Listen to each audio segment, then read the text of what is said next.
അത്യന്തം വർദ്ധിച്ചു, പെരുകി, ബലപ്പെട്ടു. അപ്പൊ അതൊക്കെ ശ്രദ്ധിക്കേണ്ടതാണ്. എല്ലാം പ്രസംഗിക്കാൻ നേരമില്ല. അത്യന്തം വർദ്ധിച്ചു, പെരുകി, ബലപ്പെട്ടു. ഈ പെരുകുക എന്ന് പറഞ്ഞാൽ കൂടുകയല്ല. 1 + 1 2 + 2 4 2 4 എന്നാൽ പെരുകുന്നത് അങ്ങനല്ല. 100 + 100 200. പക്ഷെ 100 × 100 1000. പെരുകുക. ദൈവസഭ കൂടുകയല്ല, പെരുകുകയാണ്. ദൈവസഭ പെരുകണം. സ്തോത്ര ശക്തിയോടെ കേട്ടില്ല. പെരുകും. അവർ പെരുകി. അപ്പൊ ഇവര് പറഞ്ഞത് അതിന്റെ 10-ാം വാക്യം വായിച്ചാണ്. സമയമില്ലാത്തതുകൊണ്ട് പെട്ടെന്ന്. അവർ പെരുകിയിട്ടൊരു യുദ്ധമുണ്ടാകുന്ന പക്ഷം നമ്മുടെ ശത്രുക്കളോട് ചേർന്ന് നമ്മോട് പൊരുത് ഈ രാജ്യം വിട്ടുപോയി കളവാൻ സംഗതി വരാതിരിക്കേണ്ടതിന് നാം അവരോട് ബുദ്ധിയായി പെരുമാറുക. ഇസ്രായേൽ മക്കൾ മിസ്രൈമിൽ നിന്ന് വിട്ടുപോകരുത്. അവിടെ തന്നെ കിടക്കണം. അവർ പെരുകരുതൊന്ന്. 2 അവിടെ തന്നെ കിടക്കണം. അതിന് ഫറവോൻ ഇറക്കിയ അനവധി തന്ത്രങ്ങളുണ്ട്. ഫറവോന്യ തന്ത്രങ്ങളെന്നാണ് അതിന് പറയുന്നത്. നമ്മൾ മുമ്പ് കേട്ടിട്ടുണ്ട്. അത് പ്രധാനപ്പെട്ട 3-4 തന്ത്രം ഞാൻ പറയാം. 1-ാമത്തെ തന്ത്രം, നാം അവരോട് ബുദ്ധിയായി പെരുമാറുക. ഒന്ന് പറഞ്ഞേന്നേ. നാം അവരോട് ബുദ്ധിയായി പെരുമാറുക. മിസ്രൈം വിട്ടു പോകരുത്. ഇവിടെ തന്നെ കിടക്കണം. അതിന് ബുദ്ധിയായി പെരുമാറുക.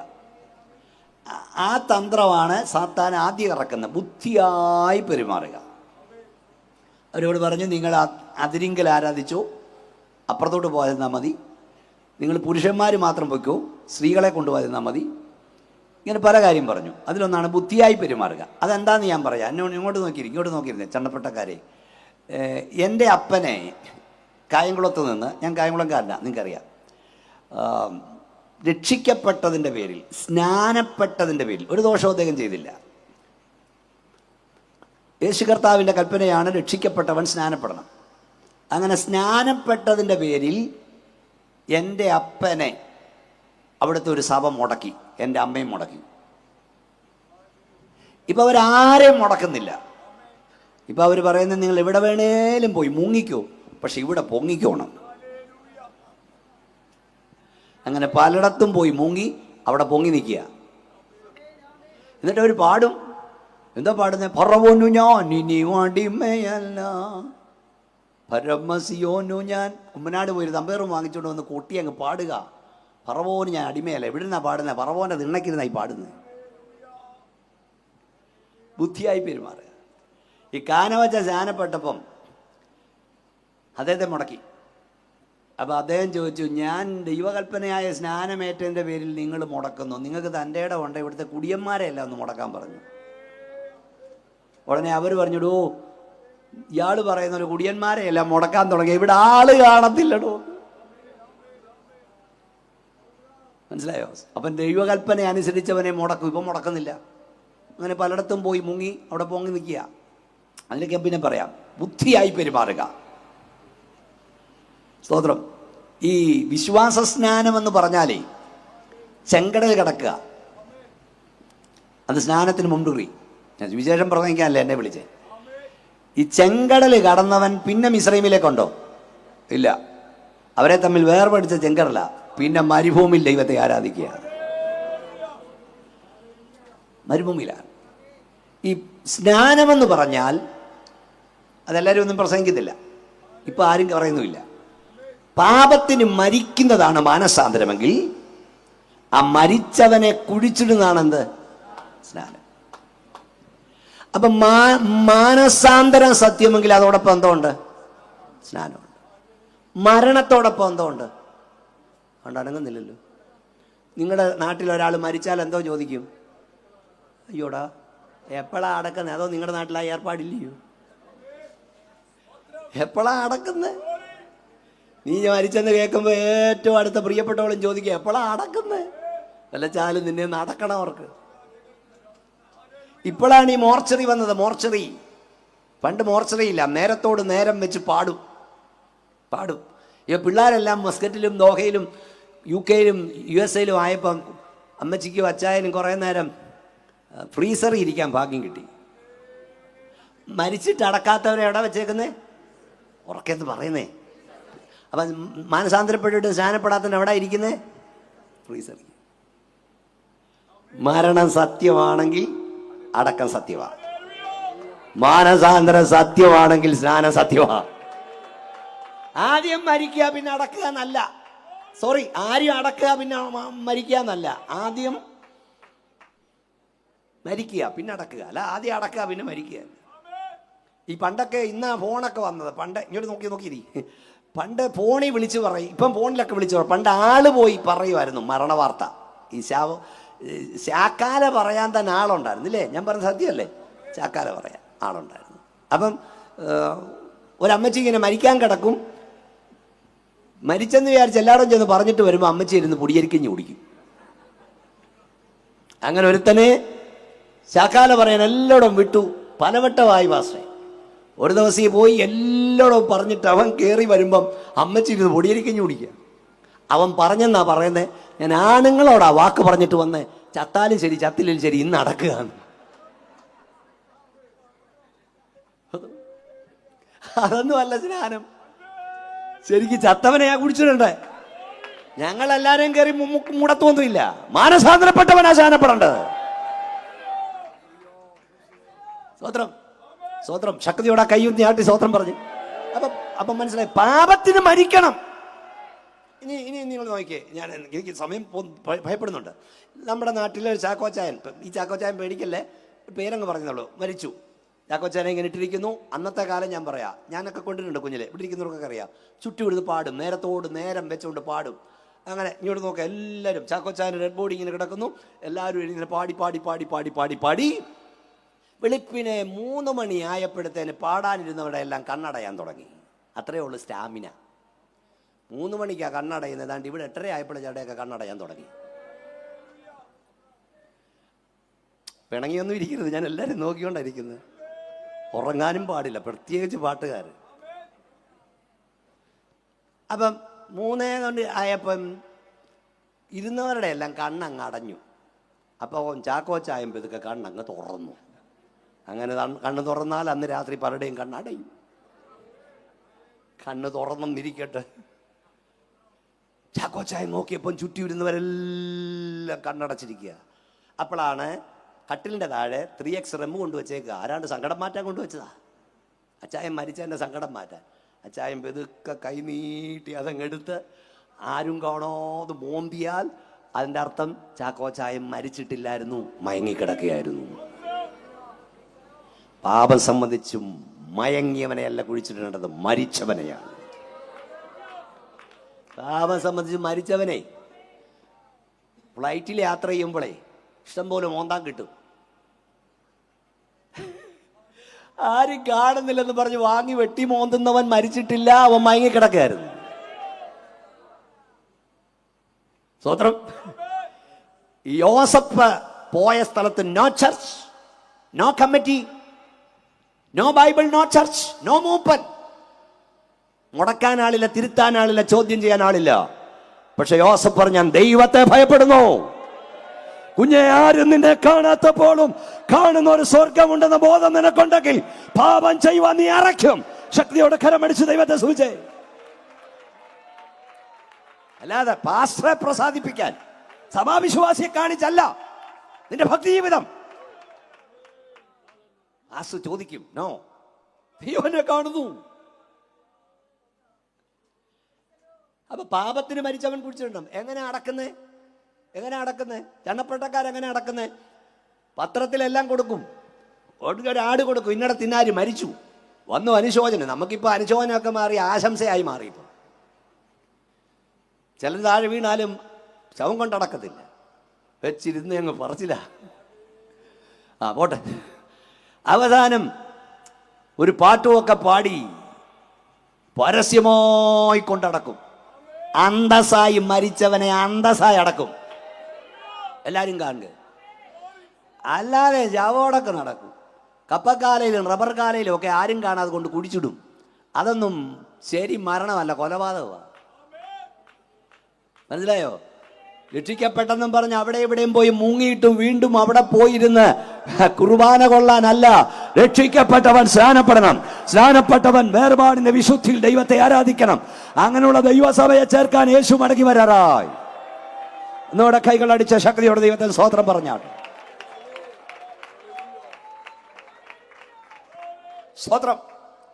അപ്പൊ ഒന്നാമത്തെ ഇത് ബുദ്ധിയായി പെരുമാറുക. അത് പിശാചിന്റെ തന്ത്രമാ, നീ കുടുങ്ങിപ്പോകരുത്. രണ്ടാമത്തെ തന്ത്രം പീഡിപ്പിക്കുക. 11-ാം വാക്യം പെട്ടെന്ന് വായിച്ചു.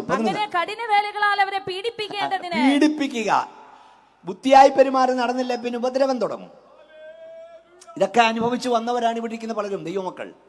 ഒരു കാലത്ത് ദൈവമക്കളെ പെട്രോമാക്സും ദൈവമക്കളെ തലയും തല്ലി പൊട്ടിച്ചിട്ടുണ്ട്. സ്നാനക്കടവ് മുതൽ സ്നാനമേറ്റ് കയറിയ പാവപ്പെട്ട സഹോദരിമാരെ അടിച്ചിട്ടുണ്ട് ഭർത്താക്കന്മാർ, കുടിയന്മാർ. ദൈവസഭ ദൈവദാസന്മാർ നിന്നിട്ടല്ലയോ സ്നാനത്തൊട്ടിയൊക്കെ വന്ന് ഏതെങ്കിലും കുളത്തിലോ ആറ്റിലോ കൊണ്ട് മുക്കും, പാട്ടൊക്കെ പാടി.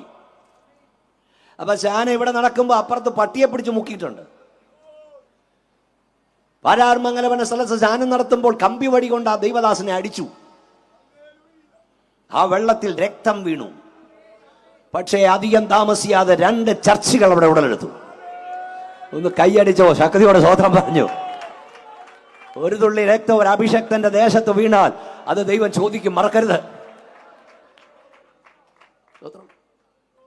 ഒരു കുടിയൻ ഭാര്യയെ അന്നൊക്കെ അങ്ങനെ രഹസ്യമായി വന്ന, ഇവിടൊക്കെ അനുഭവിച്ചിറങ്ങിയവരല്ലേ ഇരിക്കുന്നത്, രഹസ്യമായി വന്ന് സ്നാനപ്പെട്ടു. പക്ഷെ ആരാണ്ട് പറഞ്ഞടാ നിന്റെ പെണ്ണുംപിള്ള പെന്തക്കോസുകാരോടെ പോയി മുങ്ങുന്നടാ. അവൻ ഓടി വന്ന് വെള്ളം അടിച്ചുകൊണ്ട് കണ്ടപ്പം പെണ്ണുംപിള്ള മുങ്ങാൻ ഇറങ്ങി മുങ്ങിയിട്ട് കയറി വരിക, അവിടെ വെച്ച് വലിച്ചെടുത്തു. ഇതൊക്കെ പെന്തക്കോസ് ചരിത്രമാ, അല്ലാതെ വിവാഹം കഴിക്കാൻ നേരം വന്ന് മുങ്ങുന്നതല്ലിത്. കല്യാണ ശാനം അല്ല ശാനം. അവിടെ കയറിയപ്പോൾ മുതൽ അവൻ അടിക്കാൻ തുടങ്ങി. വീട്ടിൽ ചെന്ന് കവളം മടൽ വെട്ടി അടിച്ചു, 2 കാലും തല്ലി ഓടിച്ചു. എന്താ വെച്ചുകൊണ്ട് അടിക്കുന്നറിയാമോ? മുടുക്കത്തിന് പിടിച്ചിട്ട് എടി നീ ശാനപ്പെടുപോടി, നീ ഇനി ശാനപ്പെടുപോടി. അവള് പറയില്ല ചായ, ഞാൻ ഇനി ശാനപ്പെടില്ല. ഒന്ന് വിട്ടു തല്ലു, ഇന്ന് പെട്ടല്ലോ എന്നിരിക്കുക പറഞ്ഞു. കൈയടിച്ച് കാലടിച്ച് അവിടെ ഇട്ടു. പക്ഷേ ഇതൊക്കെ ചരിത്രമാ, തമ്പുരാൻ വിട്ടില്ല. പോയ പോക്കിന് സൈക്കിളെ പോയവനൊരു ബൈക്ക് ചൊട്ടി അവൻ താഴെ വീണ് 2 കാല് ഒടിഞ്ഞ് അവനവിടെ വന്ന് കിടന്നു. അപ്പോൾ അവന് മനസ്സിലായി ഏതോ കാര്യമുണ്ട്. പെണ്ണുംപിള്ളയുടെ കാലൊടിച്ചപ്പോൾ അപ്പുറത്ത് വന്ന് കിടന്നു. അവിടെ കിടന്നുകൊണ്ട് അച്ഛായോ ഇത് ദൈവത്തോട് കളിക്കരുത്, ഇത് തീയോടാണ് കളിക്കുന്നത്, ഇതാണ് സത്യം, നമ്മൾ കുടുംബമായി ദൈവത്തെ സേവിക്കണം എന്നൊക്കെ പറഞ്ഞപ്പം അവൾ പറഞ്ഞത് നീ പറഞ്ഞത് ഏതോ കാര്യമുണ്ട്, കാലൊന്ന് സുഖമായാൽ ഞാനും ആ കുളത്തിൽ സ്നാനപ്പെടും. നിങ്ങൾക്ക് കൈയടിച്ച് ദൈവത്തെ സ്തുതിക്കാൻ കഴിയുന്നില്ലല്ലോ. അവിടെ ഭാര്യയെ തല്ലി അടിച്ച് കയറ്റിയോ ആ സ്നാനക്കടവിൽ അധികം താമസിയാതെ അവൻ മുങ്ങി സ്നാനപ്പെട്ടു. ഇതാണ് പെന്തക്കോസ്ത്. ഇതായിരുന്നു പെന്തക്കോസ്ത്. ഇതായിരുന്നു ദൈവശക്തി. സ്തോത്രം. പീഡിപ്പിക്കും തോറും അവർ പെരുകി. കൈസറുടെ അരമനയുള്ളവർ നിനക്ക് വന്ദനം ചൊല്ലുന്നു എന്ന് പറഞ്ഞാൽ ദൈവസഭയെ പീഡിപ്പിക്കാൻ ഓർഡർ ഇട്ടെടുത്ത് ദൈവവാസ പ്രാർത്ഥന തുടങ്ങി. ഈ രാത്രി ഉച്ചഭാഷയിലൂടെ ഈ യോഗത്തെ, സുവിശേഷത്തെ, പെന്തക്കോസ്തിനെ, ആത്മശക്തിയെ എതിർക്കുന്നവന്റെ വീട്ടിൽ ആരാധന തുടങ്ങാൻ കാലമായി. ശക്തിയോടെ എല്ലാവരും കൈകൾ അടിച്ച് ദൈവത്തെ സ്തുതിച്ചാട്ട്. ദൈവശക്തി രാത്രി വ്യാപരിക്കട്ടെ. ആരിതിനെ എതിർക്കുന്നോ അവന്റെ വീട്ടിൽ ദൈവം കൂട്ടായ്മ തുടങ്ങും.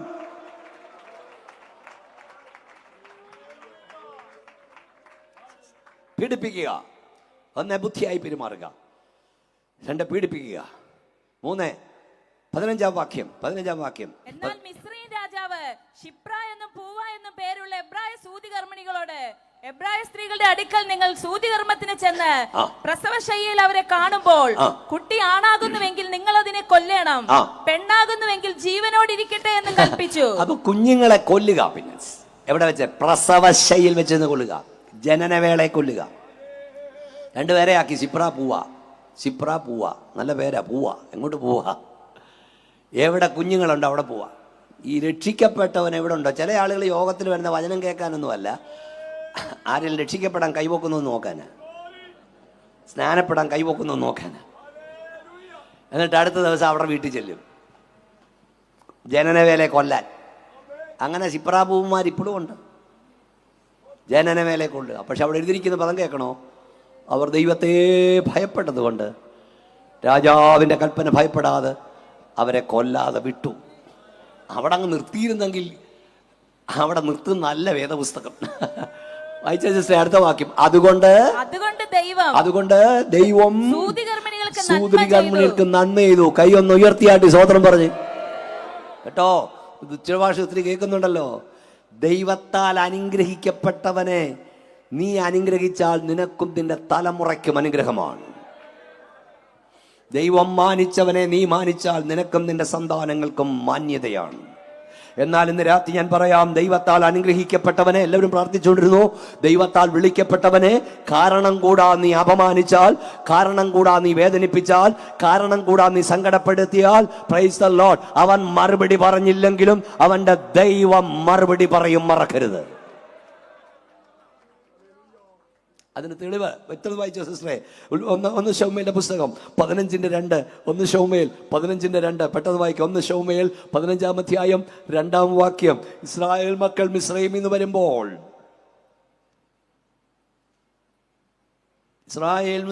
വരുമ്പോൾ അമാലേക്യൻ അവരോട് ചെയ്തത് ഞാൻ കുറിച്ചു വെച്ചിരിക്കുന്നു.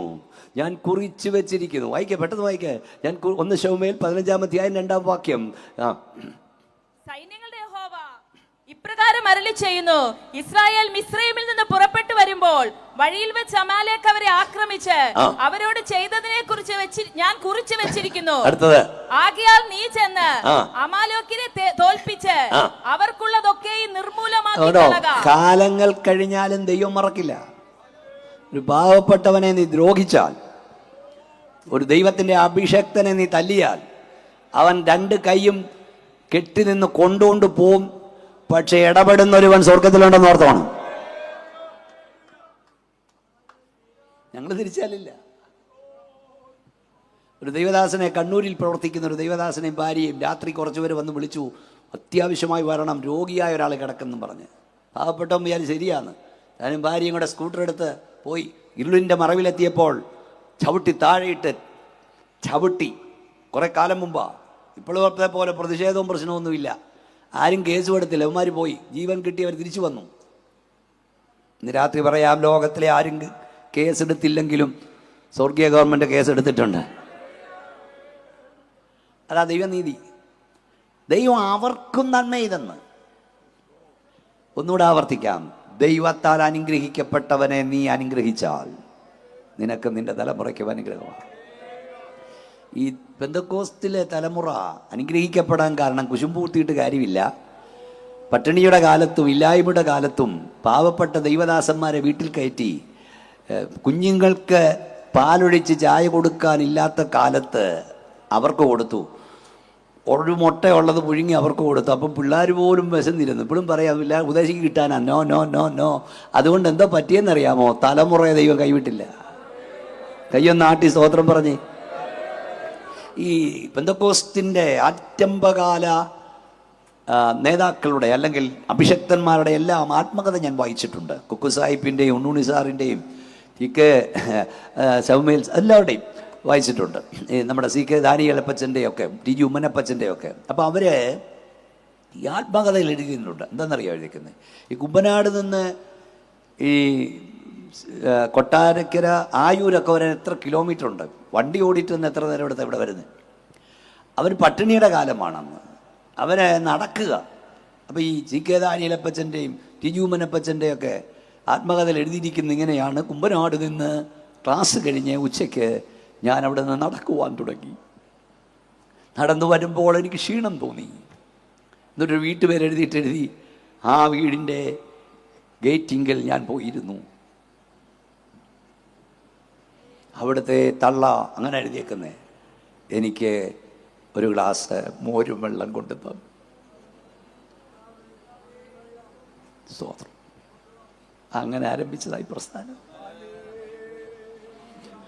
മറ്റൊരാൾ ഞാൻ നടന്നു വന്നപ്പോൾ ഒരു കട്ടൻ കാപ്പിയിട്ട് തന്നു. വൃക്ഷത്തണൽ ഞാൻ ക്ഷീണിച്ചിരിക്കുമ്പോൾ ആ ഇന്ന വീട്ടുകാർ ഒരു കട്ടൻ കാപ്പിയിട്ട് കൊണ്ട് തന്നു. ഞാൻ ആ വായിച്ചു നോക്കിയപ്പോൾ ഏതെല്ലാം വീട്ടുപേരുകൾ അന്നത്തെ ഈ പാവപ്പെട്ട ദൈവദാസന്മാർ എഴുതിയോ അവനെയും അവൻ്റെ സന്താനങ്ങളെയും കിളയോട് ദൈവം സമൃദ്ധിയുടെ നാട്ടിൽ കൊണ്ടിട്ടു. ദൈവം ആർക്കും കടക്കാരനല്ല. കൈയൊന്നടിച്ച് സ്തോത്രം പറഞ്ഞുകൊണ്ട് പറ, എൻ്റെ കർത്താവ് ആർക്കും കടക്കാരനല്ല. മോനെ കൈയടിച്ചോ, സത്യോട് ദൈവത്തെ സ്തുതിച്ചോട് പറ, അവൻ ആർക്കും കടക്കാരനല്ല. അവനാർക്കും കടക്കാരൻ. എനിക്കൊരു പാട്ടൊക്കെ പാടണമെന്നുണ്ട്. ഒന്ന് സ്വയം പറഞ്ഞു വന്നേ, അവനാർക്കും കടക്കാരനല്ല. 2 വാക്കൊന്ന് പാടിച്ച്. അവനിപ്പം പറയാൻ ആരുമില്ല. ഒന്ന് പാടി. ഇതിപ്പം പാടില്ല, പിന്നെ എപ്പോഴാണ് പാടുന്നത്? അവനാർക്കും. എനിക്ക് പാട്ട് പറയാനേ അറിയൂ. നന്നായി പാടുന്നവരുണ്ടല്ലോ. പെട്ടെന്ന് 2 സെൻസാൽ മതി. അവനാർക്കും കടക്കാരനല്ല, അവൻ നമ്മളിപ്പം പറയാൻ ആരുമില്ല. പെട്ടെന്ന് ഓക്കെ. അവനാർക്കും കടക്കാരനല്ല.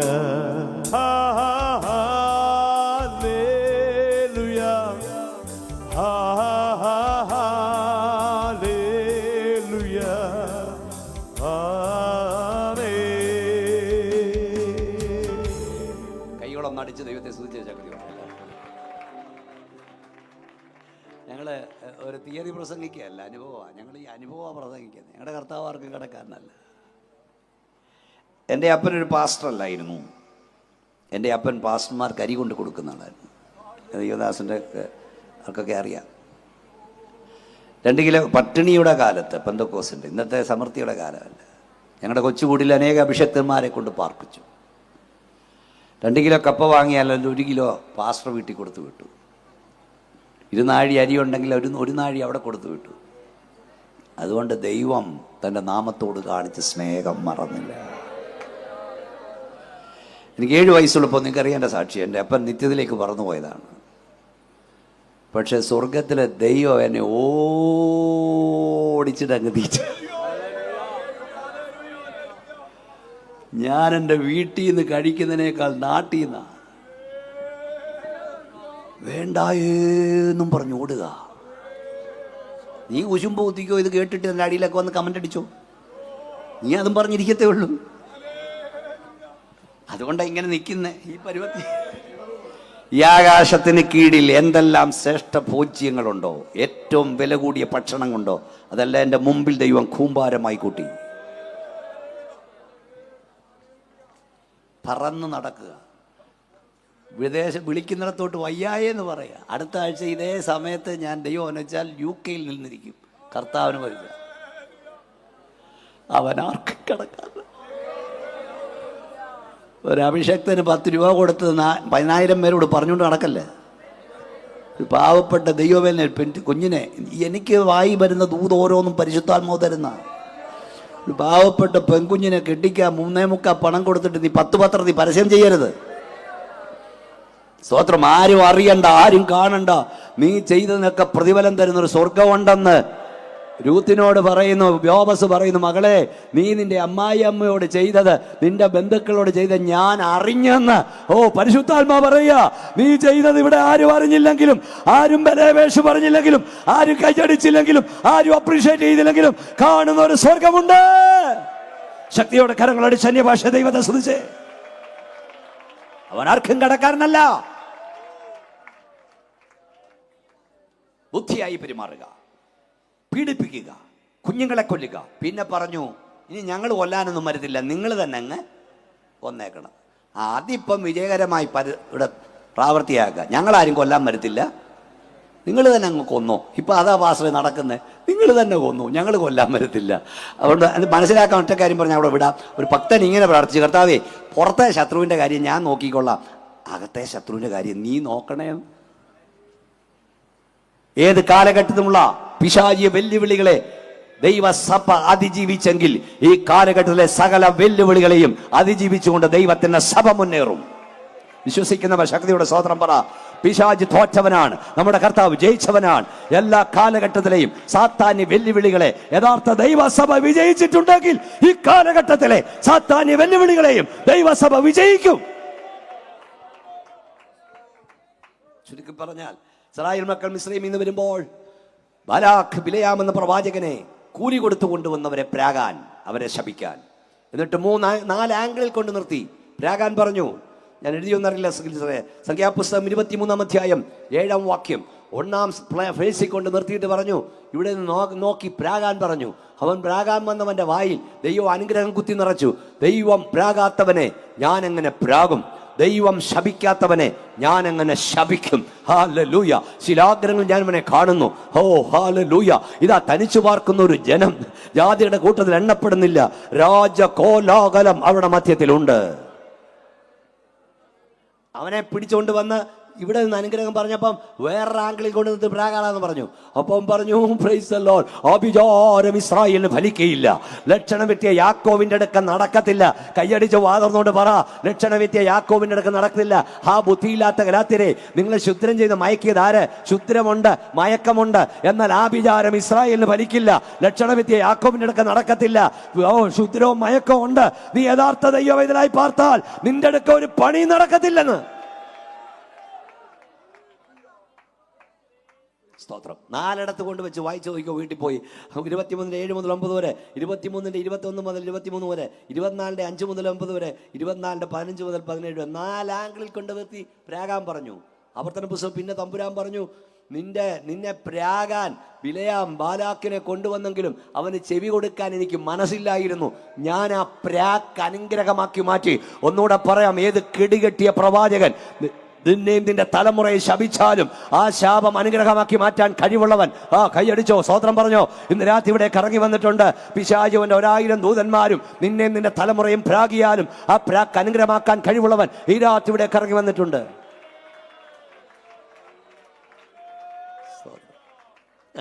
അവസാനം 23-25 പെട്ടെന്ന് വായിക്കുക സിസ്റ്ററെ.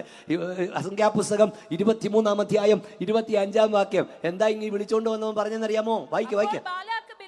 അപ്പോൾ ബാലാക്ക് ബിലയാമിനോട്, അവയെ ശപിക്കുകയും വേണ്ട, അനുഗ്രഹിക്കുകയും വേണ്ട. നീ ഒന്ന് പോയി തരാവോ?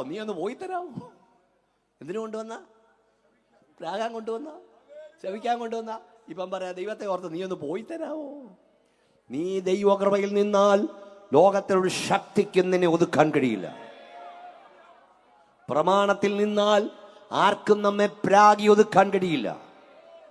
25-ാം അധ്യായത്തിൽ പ്രമാണം വിട്ടു പോയപ്പം ബാലാക്ക് പറഞ്ഞു കൊടുത്തിട്ട് പോയി, ബിലയാം പറഞ്ഞു കൊടുത്തിട്ട് പോയി. ഇത്രയേ ഉള്ളൂ. ഇവരെ തകർക്കാൻ ഇവരുടെ പ്രമാണം ലംഘിക്കണം, ഇവർ വിശുദ്ധിയിൽ നിന്ന് വീഴണം, ഇവർ സത്യത്തിൽ നിന്ന് വീഴണം, ഇവർ പ്രതിഷ്ഠ ലംഘിച്ചാൽ ഇവരുടെ ദൈവയുടെ പ്രൊട്ടക്ഷൻ പിൻവലിക്കും. ഇവരുടെ ദൈവം ഇവർക്ക് പ്രൊട്ടക്ഷൻ നൽകുന്നിടത്തോളം ഒരു ശക്തിക്കും അവരെ തൊടാൻ കഴിയില്ല. ഇതൊക്കെ കേൾക്കുന്നുണ്ടല്ലോ. സഹോദരൻ, പ്രൊട്ടക്ഷൻ പിൻവലിപ്പിച്ചാൽ അവർ തകർന്നു പോകും. അങ്ങനെ പിൻവലിക്കപ്പെട്ടു. ഷിത്തീമിൽ വെച്ച് അവർ പരസംഗം ചെയ്തു. 24,000 എണ്ണം വീണെന്ന്. അത് അവന്റെ ആലോചനയായിരുന്നു. അപ്പോൾ ദൈവകൃപയിൽ നിന്നാൽ നിന്നെ പ്രാകുവാൻ, നിന്നെ ഒതുക്കുവാൻ ഒരു ശക്തിയും കഴിയില്ല. വായിക്കാം. ആവർത്തന പുസ്തകം 33-ാം അധ്യായം 8 മുതലുള്ള വാക്യങ്ങൾ വായിച്ചാൽ, ദൈവത്തിന്റെ ദൈവദാസനായ മോശ ഇതാ ലേവിയെ കുറിച്ച് പറയുന്നു. നമ്മുടെ വിഷയം മറക്കരുത്. അപ്പൻ പറഞ്ഞു, എൻ മനമേ അവരുടെ മന്ത്രണത്തിൽ കുടുങ്ങരുത്, എന്നുള്ളമേ അവിടെ യോഗത്തിൽ കൂടരുത്. സിമിയും ലേവിയും സഹോദരന്മാർ അവിടെ സാഹസത്തിന്റെ വാളുകൾ, അവിടെ യോഗത്തിന് ആരും കൂടരുത്. എന്നാൽ എന്താണ് സ്വർഗ്ഗത്തിലെ അപ്പച്ചൻ പറഞ്ഞത്? വായിക്കാം. ആവർത്തന പുസ്തകം 33:8. ലേവിയെ കുറിച്ച് അവൻ പറഞ്ഞത്, നിന്റെ തുമ്മീമും ഉറീമും നിൻ ഭക്തന്റെ പക്കലിരിക്കുന്നു. എന്താ ഉറീമും തുമ്മീമും എന്ന് പറഞ്ഞാൽ? നിന്റെ വെളിപ്പാടും നിന്റെ സത്യവും ആരുടെ കയ്യിലിരിക്കുന്നു? ഭക്തന്റെ പക്കൽ. ദൈവിക വെളിപ്പാടും ദൈവിക സത്യവും അപ്പൻ ശപിച്ച, അപ്പൻ പ്രാഗിയ ലേവിയുടെ കയ്യിൽ ദൈവം കൊടുത്തു. നിന്നോടുള്ള ദൂതാ കുഞ്ഞാ പറയുന്നേ, പെറ്റതള്ള പ്രാഗിയാലും സ്വന്തം അപ്പൻ ശപിച്ചാലും ആ ശാപം പോലും അനുഗ്രഹമാക്കി മാറ്റാൻ കഴിവുള്ളവനാ നിന്റെ ഉടയവൻ. വായിച്ചോ. നീ മസയിൽ വെച്ച് പരീക്ഷിക്കുകയും കലകജലത്തിങ്കൽ നീ പൊരുകയും ചെയ്തവന്റെ പക്കൽ തന്നെ. അടുത്ത വാക്യം, അവൻ അപ്പനെ കുറിച്ച് ഞാൻ അവരെ കണ്ടില്ല എന്ന് പറഞ്ഞു. സഹോദരന്മാരെ അവർ ആദരിച്ചതുമില്ല, സ്വന്തം മക്കളെന്നവർ ഓർത്തതുമില്ല. എങ്കിലും ഉണ്ട്, എങ്കിലും കൊടുക്കണം. എങ്കിലും അവർ നിന്റെ വചനം പ്രമാണിച്ചു. ഇതാരെ കുറിച്ച് എഴുതിയിരിക്കുന്നത്? ദേവിയെ കുറിച്ച്. സ്വന്തം സഹോദരങ്ങളെന്ന് ഓർത്തില്ല, അപ്പനെന്ന് ഓർത്തില്ല, അമ്മയെന്ന് ഓർത്തില്ല. എങ്കിലും അവർ ദൈവവചനം പ്രമാണിച്ചു. ഇതെവിടെ നടന്ന കാര്യമാ? പുറപ്പാട് പുസ്തകം 32:26. ആ പ്രമാണം കയ്യിൽ എഴുതി വാങ്ങിയ മോശ അഗ്നിപ്രമാണം, അഗ്നിഖൈരങ്ങളാൽ എഴുതപ്പെട്ട പ്രമാണവുമായി ദൈവദാസനായ മോശ താഴേക്കിറങ്ങി വരുമ്പോൾ പ്രമാണം ലഭിച്ച ജനം അതിലെ ഒന്നാമത്തെ പ്രമാണം തന്നെ ലംഘിച്ച് ഞാനല്ലാതെ അന്യ ദൈവങ്ങൾ നിങ്ങൾക്കുണ്ടാകരുത്, ഒരു വിഗ്രഹത്തെ ഉണ്ടാക്കരുതെന്ന് പ്രമാണം ലംഘിച്ച് കാളക്കുട്ടിയെ വാർത്തുണ്ടാക്കി നിന്നെ മിസ്രൈമിൽ നിന്ന് കൊണ്ടുവന്ന് ദൈവം ഇതാ എന്ന് പറഞ്ഞ് അതിൻ്റെ മുമ്പിൽ ആർത്തിട്ടുകൊണ്ടിരിക്കുമ്പോൾ ദൈവത്തിൻ്റെ ദാസനായ മോശയുടെ കോപം ജ്വലിച്ചു. അയാൾ കൽപ്പലക എടുത്തു, ഒരൊറ്റ ഏറ് കൊടുത്തു, അത് അടിച്ച് പൊടിച്ച് കലക്കി ജനത്തിന് കൊടുത്തു.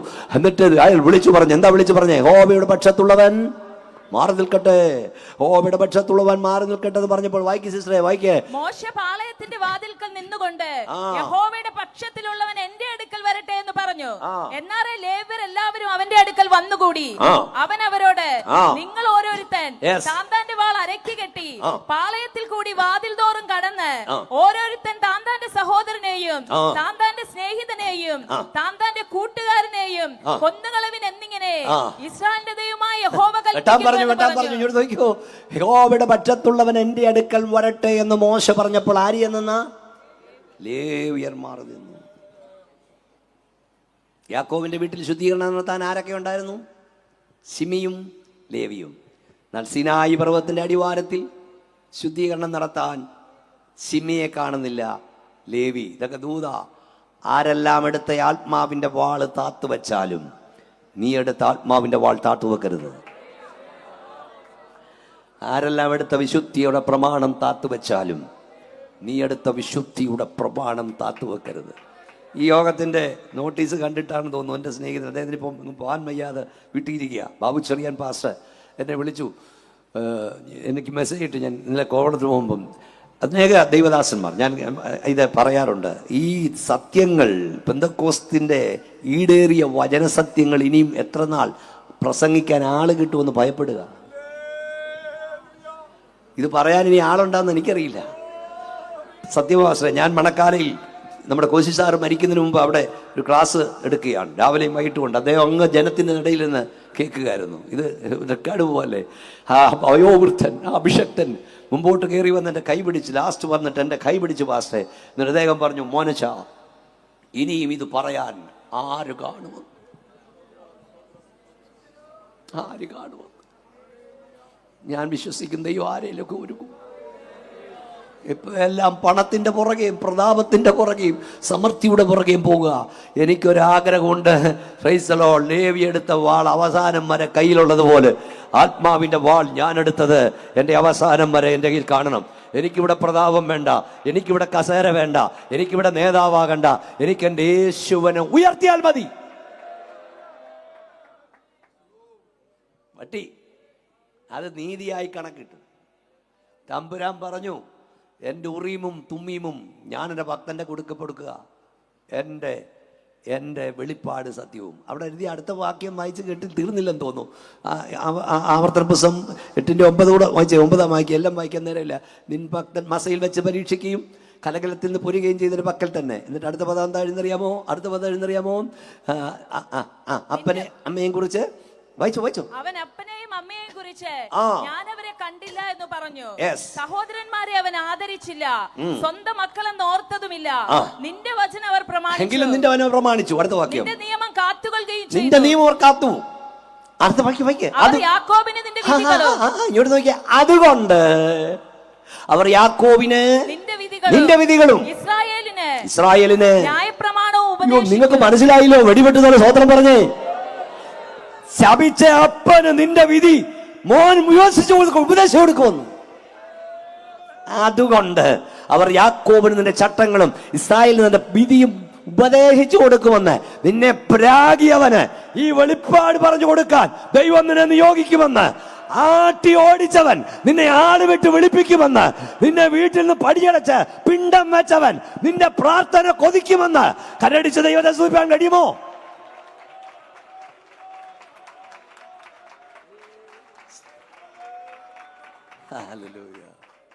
അതുകൊണ്ട് അവർ യാക്കോബിന് നിന്റെ പ്രമാണം. എന്തുകൊണ്ടാ? അപ്പനെ നിവർത്തില്ല, അമ്മയെ ആചരിച്ചില്ല. വെട്ടി ഈ കാളക്കുട്ടി ഞാൻ കൺക്ലൂഡ് ചെയ്യാൻ പോവാ. കാളക്കുട്ടിയെ ഉണ്ടാക്കിയത് ആരായിരുന്നു? ആരാ ലീഡർഷിപ്പ് നൽകിയത്? അഗരവൻ ആരായിരുന്നു? ലേവ്യൻ. കുണുക്ക് കൊണ്ടുവരാൻ പറഞ്ഞപ്പോൾ ആരെല്ലാം കുണുക്ക് കൊണ്ടുവന്നു? ലേവ്യനും കൊടുത്തു. എല്ലാ കുണുക്കൂടി ഇട്ട് റെഡിയാക്കിയ കാളക്കുട്ടിയാണ്. പുള്ളിയുടെ പറച്ചിൽ ചോദിച്ചാൽ കേട്ടാ മോശം ഇങ്ങോട്ട് വന്നൊരു ചോദ്യം ചോദിച്ചപ്പോൾ പുള്ളി പറഞ്ഞു, ഞാനിതെല്ലാം കൂടെ അതിലോട്ടിട്ടു, ഈ കാളക്കുട്ടി പുറത്ത് വന്നെന്ന് എന്ന് പറഞ്ഞാൽ ഷൂ എന്ന് ഉറങ്ങി വന്നാണ്. പുള്ളി രൂപം പാവമൊക്കെ വെച്ചാൽ പുള്ളി കൈയൊഴിയാ, ഈ ജനമെല്ലാം അവിടെ കൊണ്ടിട്ടു ഇങ്ങനെ പുറത്ത് വന്നെന്ന്. ദൈവം തമ്പുരാൻ പറഞ്ഞ് ജനത്തെ പാവം ചെയ്യാൻ നീ കെട്ടഴിച്ച് വിട്ടത് എന്താന്ന്.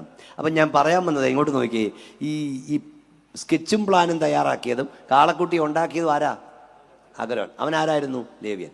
കുണുക്ക് കൊണ്ടുവരാൻ പറഞ്ഞപ്പോൾ ആരെല്ലാം കുണുക്ക് കൊണ്ടുവന്നു? എല്ലാവരും കുണുക്ക് കൊണ്ടുവന്നു, ലേവ്യരും കുണുക്ക് കൊണ്ടുവന്നു. പക്ഷെ വേർപാടിൻ്റെ വിളി വന്നപ്പം ഞങ്ങളുടെ കുണുക്ക് അവിടെ ഉണ്ടെന്നും പറഞ്ഞവർ നിന്നില്ല, അവർ മാറി നിന്നു. മനസ്സിലായവർക്ക് ആ ദൈവത്തെ സ്തുതിക്കുന്നു.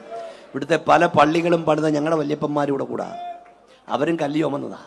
കല്ലറ അവരുടെയും കൂടെ പേരില്ല. പല ഓഡിറ്റോറിയം അവരുടെ വേർപ്പുവനമുണ്ട്. SNDPയിലും NSSലും ഒക്കെ അവർ നിന്നതാ. പക്ഷെ വേർപാടിൻ്റെ വിളി വന്നപ്പോഴേ കുണുക്ക് അവിടെ ഉണ്ടെന്നും പറഞ്ഞവർ കന്നില്ല, അവർ സത്യത്തിന് വേണ്ടി മാറി. പിതാക്കന്മാരുടെ കല്ലറ അവിടെ ഉണ്ടെന്നും പറഞ്ഞ് അവർ നിന്നില്ല. അവർക്ക് അടക്കിയാലും അടക്കിയില്ലേലും, കല്ലറ കിട്ടിയാലും കിട്ടിയില്ലേലും ഈ സത്യത്തിന് വേണ്ടി ഇറങ്ങുമെന്ന് പറഞ്ഞു. ഇവിടെ തലമുറ ദൈവം കൈവിടില്ല. കാതലായ വിഷയം പറഞ്ഞ് ഞാൻ അവസാനിപ്പിക്കട്ടെ. ഗലാത്യലേഖനം 3-ാം അധ്യായം 13-ാം വാക്യം. നമ്മുടെ വിഷയം അനുഗ്രഹം ശാപമാക്കുന്ന ദൈവം. ഗലാത്യലേഖനം 3-ാം അധ്യായം 13. വേഗത്തിൽ വായിച്ചാട്ടെ. മരത്തിന്മേൽ തൂങ്ങുന്നവനെല്ലാം ശപിക്കപ്പെട്ടവനെന്ന് എഴുതിയിരിക്കുന്നത് പോലെ ക്രിസ്തു നമുക്ക് വേണ്ടി ശാപമായി തീർന്നു. ക്രിസ്തു നമുക്ക് വേണ്ടി ശാപമായി തീർന്നു. ന്യായപ്രമാണത്തിന്റെ ശാപത്തിൽ നിന്ന് നമ്മെ വിലക്കി വാങ്ങി അബ്രഹാമിന്റെ അനുഗ്രഹം ക്രിസ്തുയേശുവിൽ ജാതികൾക്ക് വരേണ്ടതിന്. മരത്തിന്മേൽ തൂങ്ങുന്നവരെല്ലാം ശപിക്കപ്പെട്ടിരിക്കുന്ന പോലെ ക്രിസ്തു നമുക്ക് വേണ്ടി ശാപമായി. ന്യായപ്രമാണത്തിന്റെ ശാപത്തിൽ നിന്ന് നമ്മെ വിലയ്ക്ക് വാങ്ങി അബ്രഹാമിന്റെ അനുഗ്രഹം ജാതികൾക്ക് വരേണ്ടതിന് അവൻ നമുക്ക് വേണ്ടി ശാപമായി മാറി. ഗായക സംഘം കയറി വന്നു. ഇവിടെ നിൽക്കുക, ഞാൻ പറയുമ്പോൾ പോയാൽ മതി. മനസ്സോടെ ശാപ മരത്തിൽ തൂങ്ങിയ മാനുവേല ദൈവജാത, മനസ്സോടെ ശാപമരത്തിൽ തൂങ്ങിയ മാനുവേല ദൈവജാത, നിനക്കീ വേദന വരുത്തി വശതി നീജന്യാനല്ലോ. നിനക്കീ വേദന വരുത്തി വശതി നീജന്യാനല്ലോ.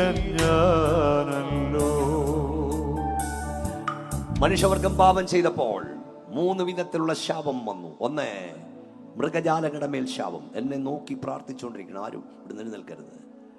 2, ഭൂമിയുടെ മേൽ ശാപം. 3, മനുഷ്യന്റെ മേൽ ശാപം. എന്താണ് മൃഗജാലങ്ങളോട് പറഞ്ഞത്? നീ ഇഴഞ്ഞ് ഉരസ് കൊണ്ട് ഇഴഞ്ഞ് ഉപജീവി കഴിക്കും, നിലത്തെ പൊടി ഭക്ഷിക്കും, മൃഗങ്ങളുടെ സംസാര ശേഷി നഷ്ടപ്പെടുത്തി പെട്ടുകൾ. ഭൂമിയോടെ കുറിച്ച് പറഞ്ഞത് ഉൽപ്പത്തി പുസ്തകം 3:14-17 വായിച്ചോ. 3:14. ഉൽപ്പത്തി 3:3 അധ്യായം 14-ാം വാക്യം. മുള്ളും പറക്കാരെയും നിന്നിൽ നിന്ന് ഉത്ഭവിക്കും. യഹോവയായ ദൈവം പാമ്പിനോട് കൽപ്പിച്ചത്, നീ ഇത് ചെയ്യുക കൊണ്ട് എല്ലാ കന്നുകാലികളിലും എല്ലാ കാട്ടുമൃഗങ്ങളിലും വെച്ച് നീ ശപിക്കപ്പെട്ടിരിക്കും. നീ ഉരസുകൊണ്ട് ഗമിച്ച്. ശാപം അവിടെയാണ് തുടങ്ങുന്നത്. അത് വായിച്ചോ. ഉരസുകൊണ്ട് ഗമിച്ച് നിന്റെ ആയുഷ്കാലമൊക്കെയും പൊടി തിന്നും. അടുത്തത്, ഞാൻ നിനക്ക് സ്ത്രീക്കും നിന്റെ സന്തതിക്കും അവളുടെ സന്തതിക്കും തമ്മിൽ ശത്രുത്വം ഉണ്ടാക്കും. അവൻ നിന്റെ തല തകർക്കും, നീ അവന്റെ കുതികാൽ തകർക്കും. അടുത്ത വാക്യം, സ്ത്രീയോട് പറഞ്ഞത്, ഞാൻ നിനക്ക് കഷ്ടവും ഗർഭധാരണവും ഏറ്റവും വർദ്ധിപ്പിക്കും. നീ വേദനയോട് മക്കളെ പ്രസവിക്കും. നിന്റെ ആഗ്രഹം നിന്റെ ഭർത്താവിനുണ്ടാകും. അടുത്ത വാക്യം, അടുത്തത്, മനുഷ്യനോട് കൽപ്പിച്ചത്, നിന്റെ ഭാര്യയുടെ വാക്കനുസരിക്കുകയും വൃക്ഷഫലം തിന്നുകയും ചെയ്തതുകൊണ്ട് നിന്റെ നിമിത്തം ഭൂമി ശപിക്കപ്പെട്ടിരിക്കുന്നു. നിന്റെ ആയുഷ്കാലമൊക്കെയും അടുത്തത്, ഇതെല്ലാം ശാപഫലമാണ്. 3 വിധ ശാപങ്ങൾ. 1, മൃഗജാലങ്ങൾ ശപിക്കപ്പെട്ടു. 2, ഭൂമി ശപിക്കപ്പെട്ടു. മനുഷ്യൻ ശപിക്കപ്പെട്ടു. ഈ ശാപം പൂർണ്ണമായി തീരുന്നത് നമ്മുടെ യേശുപ്പച്ചന്റെ മടങ്ങി വരവില്ല. എന്നാൽ സ്ത്രീയുടെ സന്തതി സർപ്പത്തിന്റെ തല തകർക്കും, നീ അവന്റെ കുതികാൽ തകർക്കും. മനുഷ്യവർഗത്തിന്റെ ശാപം പരിഹരിപ്പാൻ ഒരുവൻ ശാപമായി തീർന്നു. മരത്തിന്മേൽ തൂങ്ങുന്നവനെല്ലാം ശപിക്കപ്പെടുന്നിരിക്കുന്ന പോലെ ക്രിസ്തു നമുക്ക് വേണ്ടി ശാപമായി മാറി. കാൽവറി കുരിശിൽ രണ്ട് കള്ളന്മാരുടെ മധ്യത്തിൽ ഒരു കള്ളനെ പോലെ കണ്ടാൽ ആണെന്ന് തോന്നുമാറ് വിരിവനായി, കൈകാലുകൾക്കാരും പണികളാൽ കുത്തിത്തുളയ്ക്കപ്പെട്ടവനായി, കന്നത്തടികളേറ്റവനായി, കയ്പ് വെള്ളം കുടിച്ചവനായി, മനുഷ്യവർഗത്തിന്റെ ശാപ രോഗ ദുരിതങ്ങൾ സ്വന്തം ശിരസിൽ വഹിച്ചുകൊണ്ട് യേശു കർത്താവ് കാൽവറിയിൽ പിടഞ്ഞു മരിച്ചു. അവനെ കൈക്കൊണ്ട് അവന്റെ നാമത്തിൽ വിശ്വസിക്കുന്ന ഏവർക്കും ദൈവമക്കളാകുവാൻ അവൻ അധികാരം ലഭിച്ചു. യേശു ക്രിസ്തുവിന്റെ പാപപരിഹാരത്തിൽ വിശ്വസിക്കുന്ന മാത്രയിൽ അവന്റെ പുത്രനായ യേശുവിന്റെ രക്തം സകല പാപം പോക്കി നമ്മെ ശുദ്ധീകരിക്കും. ഇന്നേക്ക് 2000-ഓളം വർഷങ്ങൾക്ക് മുമ്പ് കാൽവറി ചിതറിച്ച യേശുവിന്റെ രക്തത്തിന് നിന്റെ പാപം മോചിപ്പാൻ ശക്തിയുണ്ട്, രോഗം സൗഖ്യമാക്കാൻ ശക്തിയുണ്ട്, പൈശാചിക ബന്ധനം വിടുവിപ്പാൻ ശക്തിയുണ്ട്, സകല ശാപങ്ങൾ വഴിപ്പാൻ ശക്തിയുണ്ട്. ആ രക്തത്തിന്റെ ശക്തി ഇപ്പോൾ ഇവിടെ വ്യാപരിക്കുന്നു എന്ന് വിശ്വസിക്കുന്നവൻ ദൈവത്തെ ആരാധിക്കട്ടെ. പാപത്തിന്റെ കടച്ചീട്ട്, ശാപത്തിന്റെ കടച്ചീട്ട് യേശു കാൽവറിയിൽ കീറി. പ്രിയപ്പെട്ടവരെ, സമയത്തിൽ പോയി ഈ മർമ്മം നിങ്ങൾ മറക്കരുത്. അതായത് ഒരു മനുഷ്യന്, ഒരു അഭിഷക്തന്, ഒരു ദൈവദാസന് രോഗശാന്തി ശുശ്രൂഷ ദൈവം കൊടുത്തിട്ടുണ്ടായിരിക്കാം. ഒരാൾ പ്രാർത്ഥിക്കുമ്പോൾ രോഗസൗഖ്യമായി എന്ന് വരാം, ഒരാൾ പ്രാർത്ഥിക്കുമ്പോൾ ഭൂതാത്മാക്കൾ മാറി എന്ന് വരാം. എന്നാൽ പാപത്തിന് ഫലമായ ശാപം മാറ്റാൻ ലോകത്തിലെ ഒരഭിഷക്തനും അധികാരമില്ല. ന്യായപ്രമാണത്തിന് കഴിയാനെ സാധിപ്പിക്കുവാൻ ദൈവം തന്റെ പുത്രനെ ജഡത്തിന് അയച്ചു, ജഡത്തിൽ ശിക്ഷ വിധിച്ചു. ഈ സാമുദായിക സഭകൾ പഠിപ്പിക്കുന്നത് ജന്മപാപമകറ്റുവാൻ മാമോദിസ, കർമ്മപാപമകറ്റുവാൻ കുംഭസാരം, sin of omission, sin of commission. ജന്മപാപവും കർമ്മപാപവും. മനുഷ്യൻ ജന്മനാ പാപിയ, പ്രവർത്തികൾ പിതാവ് ഞാൻ അകൃത്യത്തിൽ ഉരുവായി, പാപത്തിൽ എൻ്റെ അമ്മ എന്നെ ഗർഭം ധരിച്ചു. പാപം 2, 1 ജന്മപാപം, 2 അപ്പൊ ജന്മപാപത്താൽ, ജന്മപാപം എന്തോ തീരുമെന്ന മാമോദിസയായി തീരുമെങ്കിൽ, കർമ്മപാപം കൂദാശയാലും കുംഭസാരത്താലും തീരുമെങ്കിൽ, പിന്നെ യേശു ക്രിസ്തു ക്രൂശി മരിച്ച എന്നത്തിനാ? നിന്റെ മൂക്കേപ്പനി മാറ്റാനാണോ? Hallelujah, hallelujah. മനുഷ്യന്റെ വീണ്ടെടുപ്പ് വലിയേറിയത് അതാരാലും സാധിയില്ല. ജഡപ്രകാരം ജഡത്താൽ സാധിക്കാനാ, ന്യായപ്പെടാൻ സാധിക്കാനാ യേശു ഇറങ്ങി വന്നത്. പാപമോചനം കൂദശയാലും കുംഭസാരത്താലും ഒന്നും നടക്കില്ല. അത് യേശു ക്രിസ്തുവിന്റെ പാപപരിഹാര ബലിയിൽ നീ വിശ്വസിക്കുന്ന മാത്രയിൽ യേശുവിന്റെ രക്തം നിന്നെ സകല പാപമൊക്കെ ശുദ്ധീകരിക്കും. ഇത് ഇവിടുത്തെ ശാപമുക്തിക്കാരും പഠിച്ചോണം. സ്വോത്രം വെച്ച് കുറയും തോന്നി. എടാ, പാപം മോചിക്കാൻ നിനക്ക് അധികാരമില്ല. പാപമോചനത്തിന് അധികാരം നാസറയനായ യേശുവിന് മാത്രം. നിങ്ങൾക്ക് രോഗശാന്തി എന്തായിരിക്കാം, നിങ്ങൾക്ക് ഭൂതശാന്തി ഉണ്ടായിരിക്കാം. എന്നാൽ പാപത്താൽ ഉളവായ ശാപം മാറ്റുവാൻ ഒരുവൻ ക്രൂശിൽ മരിച്ചു കഴിഞ്ഞു. അവനെ നിങ്ങൾ വിശ്വസിക്കുന്ന മാത്രയിൽ, അവന്റെ രക്തത്താൽ നിങ്ങൾ കഴുകൽ പ്രാപിക്കുന്ന മാത്രയിൽ നിങ്ങൾ ശാപത്തിൽ നിന്ന് വിടുതൽ ലഭിക്കുന്നു. എന്താ ശാപം യഥാർത്ഥത്തിൽ? എന്താ ശാപം യഥാർത്ഥത്തിൽ? റോമർ 9:1 9-ാം വാക്യം, 9-ാം അധ്യായം 1-ാം വാക്യം. എന്താ യഥാർത്ഥത്തിൽ ശാപം? ഒന്ന് വായിച്ചു, പെട്ടെന്ന് വായിച്ചു. ഞാൻ ക്രിസ്തുവിൽ സത്യം പറയുന്നു. എനിക്ക് വലിയ ദുഃഖവും ഹൃദയത്തിൽ ഇടവിടാതെ നോവുമുണ്ട് എന്ന് എന്റെ മനസാക്ഷി എനിക്ക് പരിശുദ്ധാത്മാവിൽ സാക്ഷിയായിരിക്കുന്നു. ജഡപ്രകാരം എന്റെ ചാർച്ചക്കാരായ എന്റെ സഹോദരന്മാർക്ക് വേണ്ടി ഞാൻ തന്നെ ക്രിസ്തുവിനോട് വേർവിട്ട് ശാപഗ്രസ്തനാവാൻ. ക്രിസ്തുവിനോട് വേർപെടുന്നതാണ് എന്റെ ശാപം. അതാ ശാപഗ്രസ്തം. ക്രിസ്തു ഉള്ളവൻ ശാപമുള്ളവനല്ല. നിനക്ക് നാണമുണ്ടോ എല്ലാവന്റെ മുമ്പിൽ പോയി മുട്ടുകുത്തി ശാപം മാറ്റാം? പിന്നെ യേശു എന്തിനാടാ നിനക്ക് വേണ്ടി മരിച്ചേ? അല്ലെന്ന് പറ. സ്വർഗത്തെക്കാൾ ഉന്നതനായവൻ. ഇതാ പറയാൻ ആളില്ലെന്ന് ഞാൻ പറഞ്ഞു. ദൂതന്മാരെക്കാൾ ഉന്നതനായവൻ കാൽവറി കുരിശിൽ നമ്മുടെ കടങ്ങളും പാപങ്ങളും ശാപങ്ങളും ഏറ്റു. മഹത്വം മനുഷ്യന് കൊടുക്കരുത്, മഹത്വം യേശുവിന് കൊടുക്കുക. നിന്റെ ശാപം മാറ്റാൻ ഭൂമിയിൽ അധികാരമുള്ള ഒരുവനുണ്ടെങ്കിൽ അവൻ നാസറയനായ യേശു മാത്രമാ. സ്തോത്രം, സ്തോത്രം, സ്തോത്രം, സ്തോത്രം. ന്യായപ്രമാണത്തിന് കഴിയാനെ സാധിപ്പിക്കാൻ ദൈവം തന്റെ പുത്രനെ അയച്ചു. അവസാനം പറയുന്ന മത്തായി സുവിശേഷത്തിൽ 41 ശപിക്കപ്പെട്ടവരെ എന്നെ വിട്ട് പിശാചിനോട് കൂട്ടർക്കുമായി ഒരുക്കി നിത്യാഗ്നിയിലേക്ക് പോകുവീൻ. അതാ ശാപം, നിത്യാഗ്നി പോകുന്ന ശാപം. പിന്നെ അതിന്റെ 34, പിതാവിനാൽ അനുഗ്രഹിക്കപ്പെട്ടവരെ വരുവീൻ, ലോകസ്ഥാപനത്തിന് മുമ്പ് നിങ്ങൾക്കായി ഒരുക്കിയ നിത്യരാജ്യം അവകാശമാക്കുവീൻ. അതാ അനുഗ്രഹം. വല്ലതും മനസ്സിലായോ? മൂക്കേപ്പനി മാറ്റുന്നല്ല, തലകറക്കം മാറുന്നല്ല, അതൊക്കെ നല്ല കാര്യമാണ്. ക്യാൻസർ മാറി എന്ന് വരും, പിന്നൊരു രോഗം വന്ന് മരിക്കും. ഹാർട്ട് അറ്റാക്കിൽ രക്ഷപ്പെട്ടെന്ന് വരും, അതൊക്കെ നല്ല കാര്യം. പക്ഷെ നിത്യതയിലെത്തണം, അതാണ് വലിയ കാര്യം. അവിടെ എത്തിക്കാൻ ഒറ്റ ക്രെയിനേ ഉള്ളൂ, അത് യേശുക്രിസ്തുവാകുന്ന ക്രെയിൻ. ഒറ്റ മാർഗമേ ഉള്ളൂ, യേശുക്രിസ്തുവാകുന്ന മാർഗം. ഒറ്റ വഴിയേ ഉള്ളൂ, യേശുവാകുന്ന വഴി. നീ വഞ്ചിക്കപ്പെടരുത്.